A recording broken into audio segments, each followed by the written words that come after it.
안녕하세요, 여러분의 경제 멘토, 경제학장 박사입니다. 자, 오늘 수업에 함께할 우리 학생들, 그리고 화면 너머의 모든 분들, 혹시 이런 생각 안 해보셨어요? 아니, 왜 저 사람은 나랑 비슷하게 일하는 것 같은데 연봉은 몇 배나 더 받는 걸까? 진짜 궁금하잖아요. 오늘 그 연봉의 비밀을요, 바로 이 책, 경제학의 바이블이죠. 이중구 이창용 교수님의 경제학원론을 가지고 한번 제대로 파헤쳐 보겠습니다. 오늘 우리가 함께 파헤쳐 볼 내용은 크게 이 5가지입니다. 먼저, 아니 도대체 왜 월급이 이렇게 다른 거야? 이 근본적인 질문부터 시작할 거고요. 그 다음엔 나 자신에게 하는 투자, 즉 인적 자본이란 개념을 알아볼 겁니다. 세 번째로 경제학의 심장이죠. 그래프를 보면서 수요와 공급의 비밀을 캐낼 거고요. 여기서 끝이 아니라 슈퍼스타나 분단된 시장 같은 좀 더 깊은 이야기도 해볼 거예요. 마지막으로 싹 정리하면서 여러분의 미래를 위한 길까지 함께 고민해 보겠습니다. 준비되셨죠?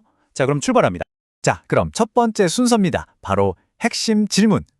우리 모두의 머릿속에 한 번쯤 떠올랐을 바로 그 질문이죠. 교수님, 진짜 궁금한 게 있어요. 왜 어떤 직업은 돈을 엄청 많이 벌고 어떤 직업은 그보다 훨씬 적게 버는 거예요? 똑같이 힘들게 일하는 것 같은데 말이죠. 아하, 아주 좋은 질문이에요. 그쵸? 우리가 흔히 열심히 일하는 만큼 번다고 생각하지만 현실은 꼭 그렇지만은 않단 말이죠. 핵심은요, 단순히 열심히 일하는 게 아니라 시장이 원하는 기술을 가졌는지, 바로 그 차이에 있습니다. 경제학에서는 이걸 아주 중요한 개념으로 설명하는데요. 궁금하시죠? 자, 두 번째 파트입니다. 바로 그 핵심 개념, 나 자신에게 하는 투자에 대해 한번 제대로 파고 들어보죠. 경제학 용어로는 인적 자본이라고 부릅니다. 자, 여기 교재에 나온 정의를 볼까요? 인적 자본이라 말이 좀 어렵게 느껴질 수 있는데 아주 쉬워요. 여러분이 대학 교육을 받거나 자격증을 따려고 학원을 다니거나 회사에서 업무 훈련을 받는 것처럼 여러분의 가치, 즉 생산성을 높이기 위해 쏟아붓는 모든 노력이 바로 인적 자본입니다. 여러분의 지식과 기술이 곧 여러분의 재산인 셈이죠. 이게 뭐랑 똑같냐면요, 어떤 공장에서 생산량을 늘리려고 최신 기계를 들여놓는 거랑 같아요. 기계 같은 사물에 투자하는 걸 우리가 물적 자본이라고 부르거든요.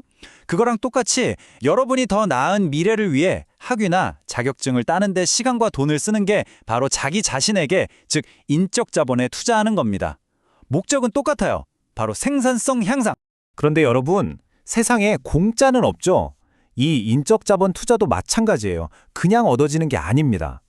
지금 당장 돈 버는 걸 포기하는 대신에 아니야, 나는 나중에 더 크게 벌 거야 하고 미래를 선택하는 거거든요. 여기에는 눈에 보이는 돈도 들어가지만 사실 보이지 않는 더 큰 비용이 숨어 있습니다.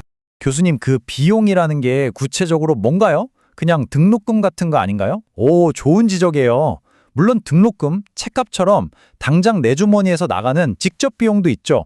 하지만 경제학에서 진짜 중요하게 보는 건 바로 기회비용입니다. 이게 뭐냐면 내가 만약 대학 4년 동안 공부 안 하고 바로 취직해서 돈을 벌었다면 그때 벌 수 있었던 그 돈, 그 포기한 소득이 바로 어마어마한 간접비용, 즉 기회비용이 되는 겁니다. 이게 등록금보다 훨씬 클 수도 있어요.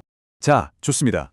그럼 이 인적 자본 투자가 도대체 어떻게 실제 우리 월급 통장에 찍히는 숫자를 바꾸는 걸까요?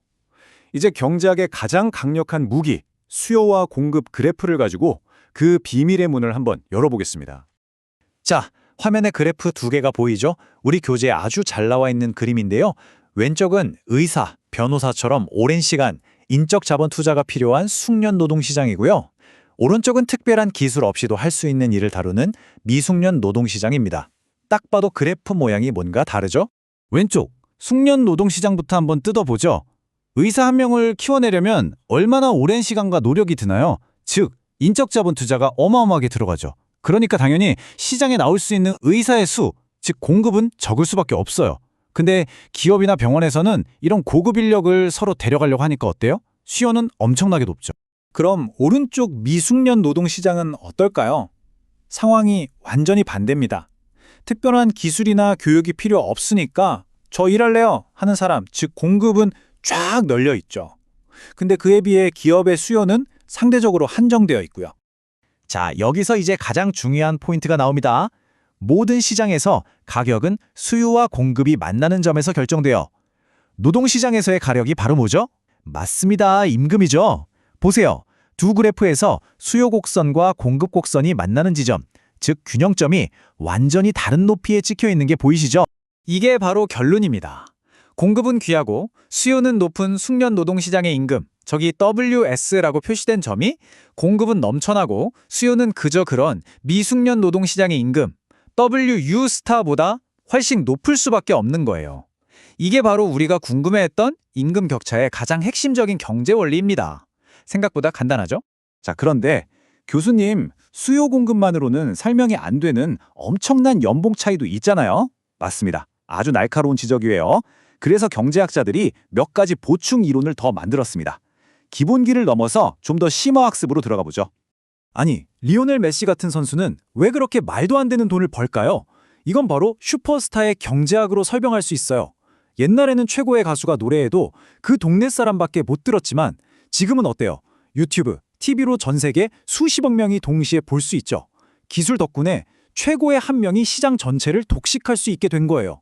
그래서 2등하고 실력 차이는 정말 요만큼인데 소득 차이는 그냥 하늘과 땅 차이로 벌어지는 거죠. 이걸 승자 독식 현상이라고 합니다. 그리고 또 하나의 정말 중요한 이론이 있습니다. 바로 이중 노동시장 이론인데요. 이건 뭐냐면 우리가 일자리를 구하는 이 노동시장이 사실은 하나가 아니라 물과 기름처럼 잘 섞이지 않는 두 개의 다른 시장으로 나뉘어 있다는 생각이에요. 두 개의 시장이요? 그게 뭔데요? 네, 바로 1차 노동시장과 2차 노동시장입니다. 1차 시장은 우리가 흔히 말하는 좋은 일자리, 대기업 정규직처럼 월급도 많고 안정적이고 승진 기회도 있는 곳이죠. 반면에 2차 시장은 임시직, 계약직처럼 임금도 낮고 근무 환경도 안 좋고 무엇보다 고용이 불안정한 일자리들을 말해요. 이 이론에서 가장 핵심적인 부분은 뭐냐면 한번 2차 시장에 발을 들이면 보이지 않는 벽 때문에 1차 시장으로 넘어가기가 정말 어렵다는 겁니다. 자, 이렇게 쭉 달려왔는데요. 이제 오늘 배운 내용들을 싹 모아서 최종 정리를 해볼 시간입니다. 그래서 이 경제의 이론이 대체 나의 미래와 무슨 상관이 있는지 핵심만 딱딱 짚어드릴게요. 더 높은 연봉을 받는 논리, 아주 간단한 4단계로 정리해 볼 수 있어요. 자, 1단계, 교육이나 훈련을 통해 나 자신, 즉 인적 자본에 투자를 합니다. 그럼 어떻게 되죠? 2단계, 시장에서 찾는 숙련 노동자가 되는 거죠. 그리고 3단계, 남들은 잘 못하는데 기업들은 원하는, 즉 수요는 높고 공급은 낮음, 그런 시장으로 들어가는 겁니다. 그럼 결과는? 4단계, 당연히 더 높은 임금을 받게 되는 거죠. 이 흐름 이해되시죠? 결국 오늘 이야기의 핵심 메시지는 정말 명확합니다.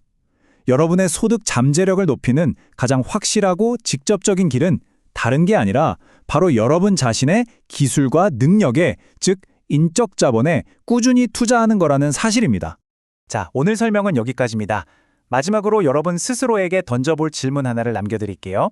그렇다면 지금 당장 나 자신을 위해 할 수 있는 가장 중요한 인적 자본 투자는 뭘까? 이 질문에 대해 한번 진지하게 고민해보는 시간 꼭 가져보시길 바랍니다. 지금까지 경제학 장 박사였습니다. 감사합니다.